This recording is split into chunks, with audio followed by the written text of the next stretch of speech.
आज हम लोग पढ़ेंगे चैप्टर 4 कविता उत्साह, जिसके कवि हैं सूर्यकांत त्रिपाठी निराला। यह एक आवाहन गीत है जो बादलों को संबोधित करता है। उत्साह कविता। बादल गरजो घेर घेर घोर गगन, धाराधर ओ ललित ललित काले घुंघराले, बाल कल्पना कैसे पाले, विद्युत छवि उर्मे कवि नवजीवन वाले, वज्र छिपा नूतन कविता फिर भर दो, बादल गरजो। बिकल बिकल उन्मनते उन्मन, विश्व के निदाघ के सकल जन, आए अज्ञात दिशा से अनंत के घन, तप्त धरा जल से फिर शीतल कर दो, बादल गरजो। कवि सूर्यकांत त्रिपाठी निराला। बादल गरजो। बादल का अर्थ बादल, गरजो का अर्थ गरजना गर्जना। घेर घेर घोर गगन, धाराधर ओ। घेर घेर घेरना, चारों तरफ से ढक लेना। घोर घनघोर, बहुत गहरा। गगन आसमान। धाराधर ओ। धाराधर पानी को धारण करने वाले, यानी बादल। ओ यहाँ संबोधन के लिए। धाराधर का संधि विच्छेद होता है धारा प्लस धर। धारा का अर्थ होता है जल की धारा। धर का अर्थ होता है धारण करने वाला। इस तरह से धाराधर का अर्थ हुआ जल की धारा को धारण करने वाला, यानी बादल। अर्थ। कवि निराला बादलों से कह रहे हैं कि वे जोर जोर से गरजे। हे बादलों, धाराधर, तुम पूरे आकाश गगन को चारों ओर से घेर कर भयंकर घोर गर्जना करो। ललित ललित काले घुंघराले, बाल कल्पना कैसे पाले। ललित ललित सुंदर, बहुत सुंदर। काले घुंघराले, काले और घुंघराले। बाल कल्पना, बच्चों की कल्पना। कैसे पाले, के जैसे पाले हुए। अर्थ। कवि निराला बादलों के सुंदर रूप का वर्णन कर रहे हैं। वे कहते हैं कि बादल बहुत सुंदर, काले और घुंघराले हैं। वे इतने सुंदर और प्यारे लग रहे हैं जैसे किसी बच्चे की सोच या कल्पना से बने हो। प्रश्न। कवि यहाँ बादलों को ललित ललित यानी कि बहुत सुंदर, काले घुंघराले, बालों जैसे और बाल कल्पना कैसे पाले जैसे क्यों कहा है। उत्तर। कवि ने बादलों को ललित ललित, बहुत सुंदर, काले घुंघराले और बाल कल्पना कैसे पाले इसलिए कहा है क्योंकि वे बादलों के शांत और सुंदर रूप का वर्णन करना चाहते हैं। इन शब्दों का प्रयोग करके कवि ने बादलों के सुंदर रूप को एक बच्चे की भोली कल्पना से जोड़ा है। इसका मतलब है कि जो बादल क्रांति लाएंगे उसका परिणाम, नतीजा आजादी और नया जीवन होगा, जो एक बच्चे की कल्पना की तरह ही शुद्ध, पवित्र और सुंदर होगा। बाल कल्पना कैसे पाले में बादलों का सुंदर, कोमल और मासूम रूप दिखाई देता है, जो किसी बच्चे की कल्पना जैसा भोला और प्यारा है। यह बादलों की खूबसूरती और मासूमियत को दर्शाती है। कवि बादलों को ललित, सुंदर कहकर उनके शांत और मनमोहक रूप का वर्णन कर रहे हैं। ललित ललित 2 बार कहने का मतलब है बहुत सुंदर। कवि बादलों को काले और घुंघराले बालों जैसा बताते हैं, जो उन्हें एक कोमल और आकर्षक रूप देता है। कवि कहते हैं कि ये बादल किसी बच्चे के भोले और मासूम ख्यालों, कल्पना की तरह हैं। जैसे बच्चे अपने मन में तरह तरह की खूबसूरत और कल्पनाशील चीजें सोचते हैं, वैसे ही ये बादल भी उसी कल्पना से बने हुए लगते हैं। विद्युत छवि उर्मे कवि नवजीवन वाले।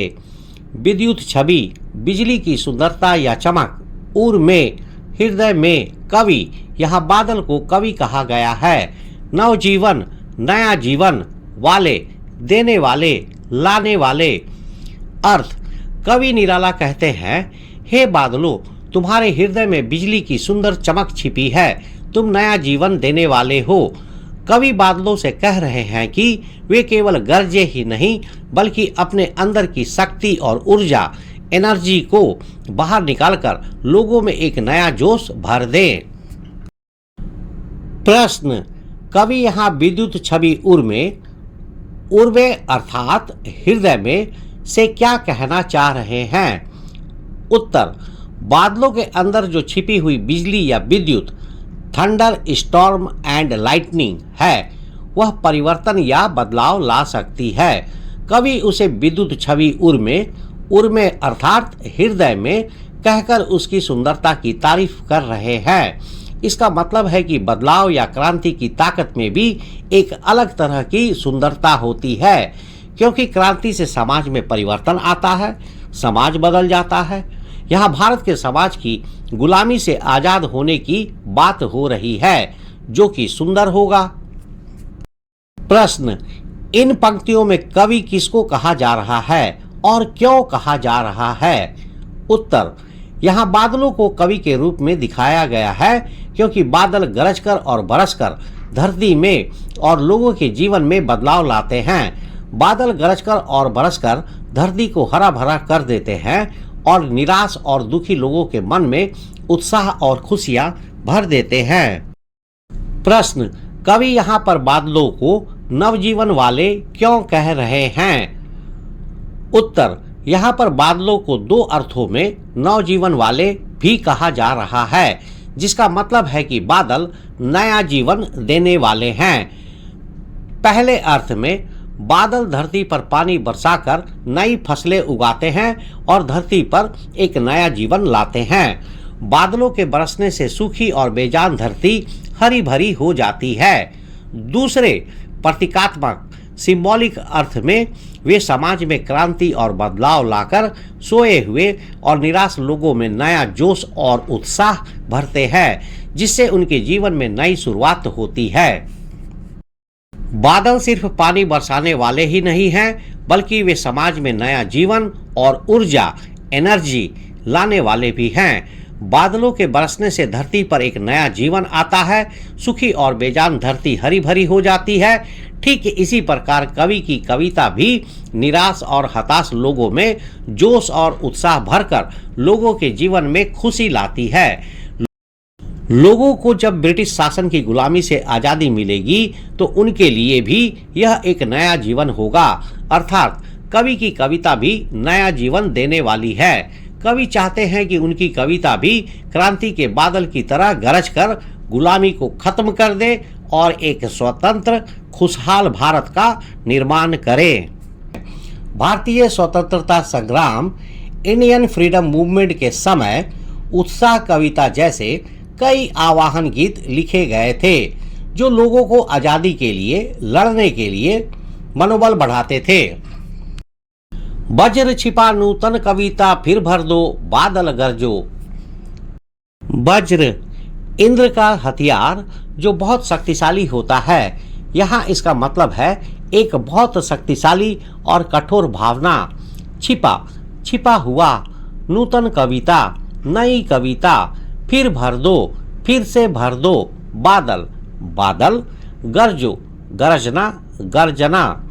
अर्थ, कवि निराला कहते हैं, हे बादलों, अपने भीतर वज्र देवता इंद्र का एक बहुत शक्तिशाली हथियार की तरह एक कठोर और शक्तिशाली भावना को छिपाकर तुम एक नई कविता के रूप में फिर से जोश भर दो।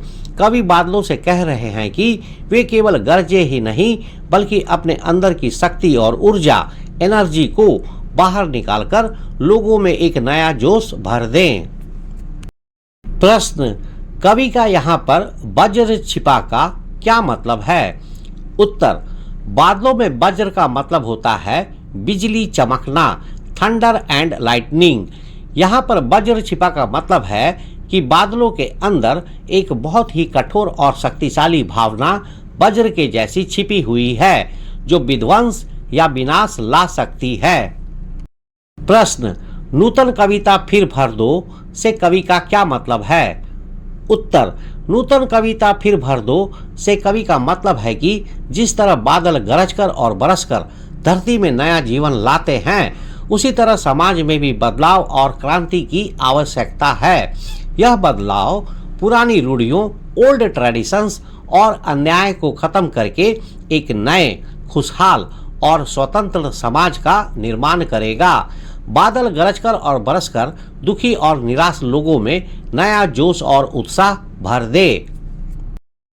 वेरी इंपॉर्टेंट, यह कविता सिर्फ प्रकृति के बारे में नहीं है, बल्कि यह साहित्य या लेखन की ताकत और उसके सामाजिक बदलाव लाने की क्षमता के बारे में भी है। बिकल बिकल उन्मन थे उन्मन विश्व के निदाग के सकल जन। बिकल बिकल बेचैन, व्याकुल, परेशान, उन्मन थे उन्मन, उदास, अनमना, खोया हुआ, विश्व के, दुनिया के, संसार के, निदाग के, भीषण गर्मी से, बहुत तेज गर्मी से, सकल, सभी, सारे, जन, लोग। अर्थ, कवि निराला कहते हैं कि पूरी दुनिया के सभी लोग भीषण गर्मी से बेचैन और परेशान थे। उनका मन कहीं नहीं लग रहा था और वे बहुत उदास थे। प्रश्न, बिकल बिकल उन्मन थे उन्मन से कवि का क्या मतलब है?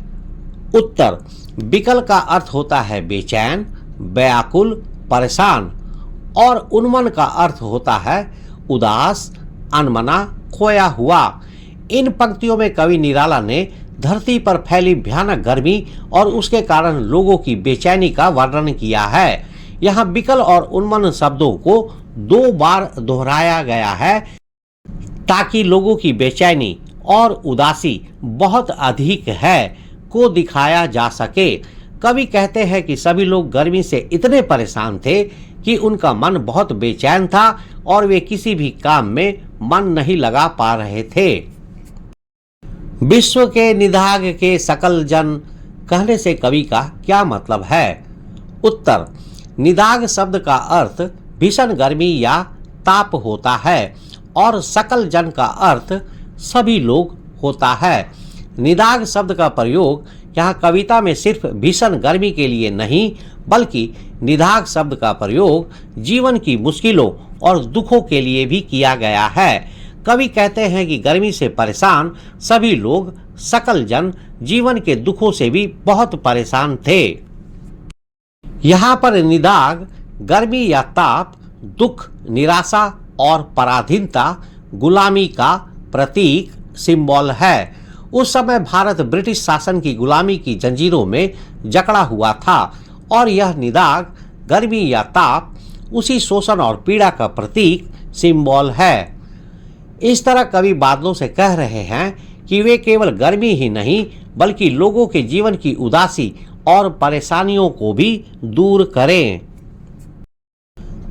आए अज्ञात दिशा से अनंत के घन, आए, आना, अज्ञात, अनजान, जिसका पता ना हो, दिशा से, किसी तरफ से, किसी और से, अनंत, जिसका कोई अंत ना हो, यहाँ असीमित आकाश के घन, घन मतलब बादल। अर्थ, कवि निराला बादलों से कहते हैं कि तुम किसी अनजानी दिशा से, अनंत आकाश से आओ।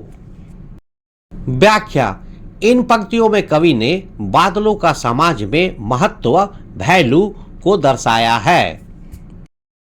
प्रश्न, आए अज्ञात दिशा से अनंत के घन कहने से कवि का क्या मतलब है? उत्तर, अनंत शब्द का अर्थ जिसका कोई अंत ना हो, यहाँ असीमित आकाश होता है और घन शब्द का अर्थ बादल होता है। कवि कहते हैं कि बादल किसी भी अनजान दिशा से आ सकते हैं क्योंकि उनका कोई निश्चित घर नहीं है। यह दिखाता है कि बदलाव या क्रांति किसी भी दिशा से आ सकती है और यह हर जगह फैल सकती है। तप्त धरा जल से फिर शीतल कर दो, बादल गरजो। तप्त मतलब बहुत गर्म, जली हुई, धरा, धरती, जल से फिर, बारिश से फिर, शीतल, ठंडी, शांत, कर दो, बादल, बादल, गरजो, गरजना, गर्जना। अर्थ, कवि निराला बादलों से कहते हैं कि इस बहुत गर्म धरती को तुम अपने पानी से फिर से ठंडा कर दो। हे बादलों, तुम गरजो। प्रश्न, तप्त धरा जल से फिर शीतल कर दो कहने से कवि का क्या मतलब है? उत्तर, तप्त शब्द का अर्थ बहुत गर्म और धरा शब्द का अर्थ धरती होता है। इस प्रकार तप्त धरा का अर्थ बहुत गर्मी से जलती हुई धरती होता है। कवि निराला बादलों से कहते हैं कि इस बहुत गर्म धरती को तुम अपने बारिश के पानी से फिर से ठंडा शीतल कर दो।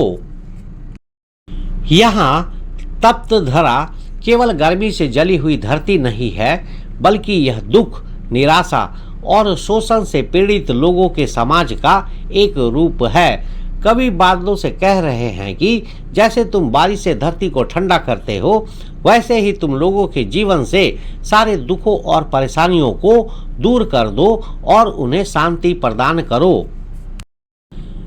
कवि बादलों को एक ऐसे नायक, हीरो के रूप में देखते हैं जो आकर समाज के हर दुख को मिटा देगा। यह कविता के दोहरे रूप, दो रूपों, डुअल कैरेक्टर को सामने लाता है। कवि बादलों को एक तरफ शांति और सुकून लाने वाले के रूप में देखते हैं जो निराश लोगों को राहत देंगे, और दूसरी तरफ एक क्रांतिकारी शक्ति के रूप में देखते हैं जो लोगों के जीवन से सारे दुखों और परेशानियों को दूर कर समाज में बदलाव लाएगी। उत्साह कविता का सारांश, समरी। उत्साह एक आह्वान गीत। सूर्यकांत त्रिपाठी द्वारा रचित उत्साह एक आह्वान गीत है। यह कविता बादल के बारे में है। बादल निराला का प्रिय विषय है। यह कविता भारतीय स्वतंत्रता आंदोलन, इंडियन फ्रीडम मूवमेंट के समय लिखी गई थी, जिसका मुख्य उद्देश्य नींद में सोए हुए लोगों को जगाकर गुलामी की जंजीरों से बाहर निकालना था। यह कविता में बादल क्रांति का प्रतीक है। आवाहन गीत का मतलब है ऐसा गाना या कविता जो किसी को बुलाने या जगाने के लिए लिखी गई हो। इस तरह के गीत अक्सर लोगों में जोश भरने, उन्हें हिम्मत देने या किसी खास काम के लिए एकजुट करने के लिए लिखे जाते हैं। भारतीय स्वतंत्रता संग्राम, इंडियन फ्रीडम मूवमेंट के समय उत्साह कविता जैसे कई आवाहन गीत लिखे गए थे जो लोगों को आजादी के लिए लड़ने के लिए मनोबल बढ़ाते थे। इस कविता में कवि ने बादलों के दो रूप, डुअल कैरेक्टर्स को दिखाया है। पहला एक सुंदर घुंघराले बादल और दूसरा विनाशक गरजने वाला। In this poem, the poet has shown two forms of clouds. Number one is beautiful and curly, and second, the other is destructive and thundering. पहला रूप सुंदर घुंघराले बादल, प्यास बुझाने वाले, शांति और सुख लाने वाले। पहले रूप में बादल धरती को पानी देकर प्यास बुझाते हैं। जब बहुत गर्मी होती है और धरती प्यासी होती है, तब बादल आते हैं और बारिश करते हैं। बारिश से धरती को पानी मिलता है। बादल दुख दूर करते हैं और हमें शांति, खुशी और सुकून देते हैं। बादल गर्मी और दुख से पीड़ित लोगों की बेचैनी को दूर करते हैं। इस तरह बादल समाज में सुख और कल्याण लाने का भी प्रतीक, सिंबल है।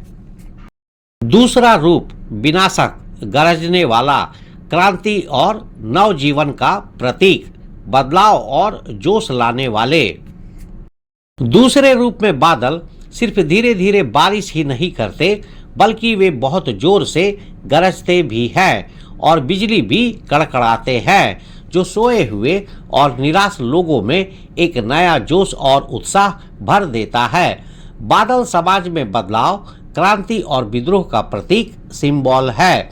कवि बादलों से आह्वान करते हैं कि वे गरजकर और बरसकर समाज में एक नया जोश, उत्साह और परिवर्तन लाए। यह गर्जना सामाजिक बुराइयों और अन्याय को मिटाने के लिए एक आह्वान है। यह कविता भारतीय स्वतंत्रता आंदोलन, इंडियन फ्रीडम मूवमेंट से भी जुड़ी हुई है। इस कविता उत्साह में बादल क्रांति का प्रतीक, सिंबल है। निराला जी ने बादलों के रूपक, सिंबल का उपयोग करके सोए हुए भारतीयों में स्वतंत्रता के लिए नए जोश और संघर्ष की भावना भरने की कोशिश की है। मल्टीपल चॉइस क्वेश्चन MCQ बहुविकल्पीय प्रश्न। क्वेश्चन नंबर 1, उत्साह कविता में बादल किसका प्रतीक है? सुख और शांति, सिर्फ बारिश लाने वाला, क्रांति और बदलाव, दुख और निराशा। सही उत्तर क्रांति और बदलाव। प्रश्न संख्या 2, कवि निराला ने उत्साह कविता में बादलों के किस दोहरे रूप डुअल नेचर को दर्शाया है? सुंदर और शांत, प्यास बुझाने वाले और विनाशक, अदृश्य और निराकार, प्यारे और उदास। सही उत्तर प्यास बुझाने वाले और विनाशक। प्रश्न संख्या 3, कविता में गर्जना शब्द का प्रतीकात्मक सिंबॉलिक अर्थ क्या है? आंधी और तूफान का आना, बादलों द्वारा जोर से आवाज करना, लोगों में उत्साह और परिवर्तन की भावना जगाने का आह्वान, भगवान इंद्र की नाराजगी। सही उत्तर लोगों में उत्साह और परिवर्तन की भावना जगाने का आह्वान। प्रश्न संख्या 4, कवि ने बादलों के भीतर छिपी विद्युत छवि और वज्र के माध्यम से क्या संदेश दिया है? बादलों के अंदर बिजली की सुंदरता, बदलाव की ताकत में निहित सुंदरता और छिपी हुई शक्ति, तूफान के आने की चेतावनी, प्रकृति के विनाशकारी रूप का वर्णन। सही उत्तर बादल की ताकत में निहित सुंदरता और छिपी हुई शक्ति। क्वेश्चन नंबर 5, कविता में तप्त धरा किसका प्रतीक है? गर्मियों में जलने वाली धरती, खेती के लिए सूखी जमीन, विश्व के सभी लोगों की बेचैनी, जीवन की मुश्किलों और गुलामी से पीड़ित समाज। सही उत्तर जीवन की मुश्किलों और गुलामी से पीड़ित समाज। प्रश्न संख्या 6, कवि निराला नूतन कविता के माध्यम से क्या कहना चाहते हैं?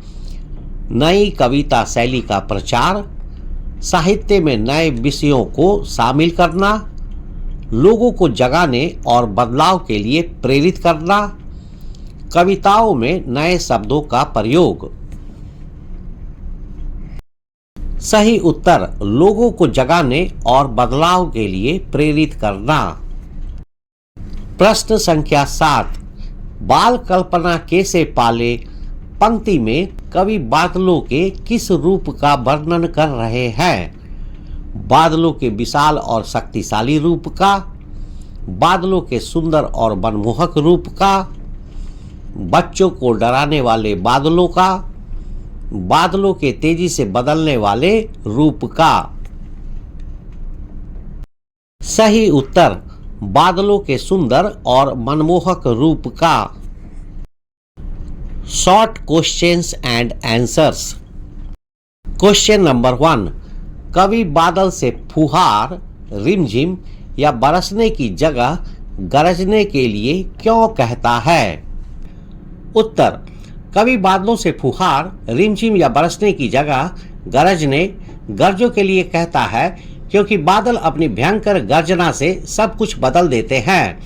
यहाँ गर्जना क्रांति, बदलाव और विद्रोह का प्रतीक है। कवि बादलों के माध्यम से समाज में एक बड़ा परिवर्तन लाना चाहते हैं। वे चाहते हैं कि बादलों की गर्जना से सोए हुए और निराश लोगों में एक नया जोश और उत्साह भर जाएं, ताकि वे अन्याय और शोषण के खिलाफ आवाज उठा सकें।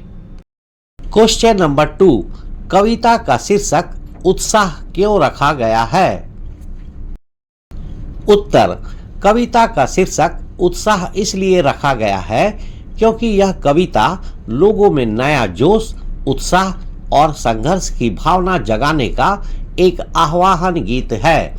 कवि बादलों की गर्जना और बिजली की शक्ति के माध्यम से समाज में बदलाव लाना चाहते हैं। यह शीर्षक कविता के मुख्य भाव को पूरी तरह से दर्शाता है, जिसमें लोगों को उनकी निराशा से निकालकर एक नई शुरुआत करने के लिए प्रेरित मोटिवेट किया गया है। प्रश्न संख्या 3, कविता में बादल किन किन अर्थों की ओर संकेत करता है? उत्तर, कविता में बादल कई अलग अलग अर्थों की ओर संकेत करता है। पहला, क्रांति और विद्रोह का प्रतीक। बादल गरजकर और बरसकर सामाजिक बुराइयों को खत्म करने की शक्ति का प्रतीक है। दूसरा, नवजीवन लाने वाला। जिस तरह बादल धरती को पानी देकर नया जीवन देते हैं, उसी तरह वे समाज में नया जोश और ऊर्जा भरते हैं। तीसरा, कवि की रचना। बादल कवि की कविता और लेखन का भी प्रतीक है, सिंबल है, जो लोगों को जगाने और उनमें नया उत्साह भरने का काम करता है। चौथा, सुंदरता और मासूमियत। अपने शांत और मनमोहक रूप में बादल किसी बच्चे की कल्पना जैसा सुंदर और मासूम लगते हैं। पांचवा, विध्वंस, विनाश और निर्माण की शक्ति। बादल अपने भीतर वज्र जैसी विनाशकारी शक्ति छिपाए हुए है, जिसका उपयोग वे नया जीवन लाने के लिए करते हैं। क्वेश्चन नंबर 4, शब्दों का ऐसा प्रयोग जिससे कविता के किसी खास भाव या दृश्य सीन में ध्वन्यात्मक प्रभाव, साउंड इफेक्ट पैदा हो, नाद सौंदर्य कहलाता है। उत्साह कविता में ऐसे कौन से शब्द हैं जिनमें नाद सौंदर्य, साउंड इफेक्ट मौजूद है? छांट कर लिखे। The use of words that create a sound effect in a particular emotion or scene of a poem is called Nad Saundarya, euphony. In the poem Utsah, which are the words that contain Nad Saundarya? Pick them out and write.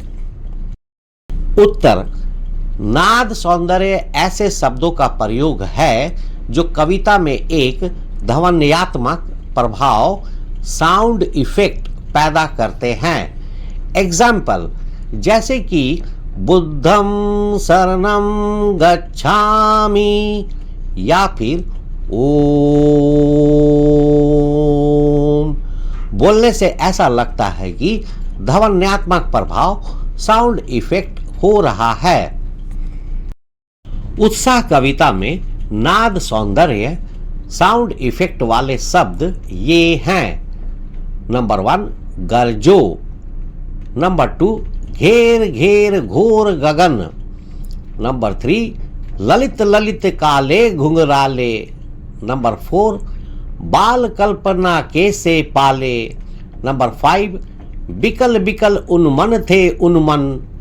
Number 6, आए अज्ञात दिशा से अनंत के घन। इन सभी example में बोलते समय and में, अंत में साउंड इफेक्ट पैदा होता है। ऐसा लगता है कि ध्वनि आ रही है। इस तरह के शब्दों को ही ध्वन्यात्मक प्रभाव डालने वाले शब्द बोलते हैं नाद सौंदर्य।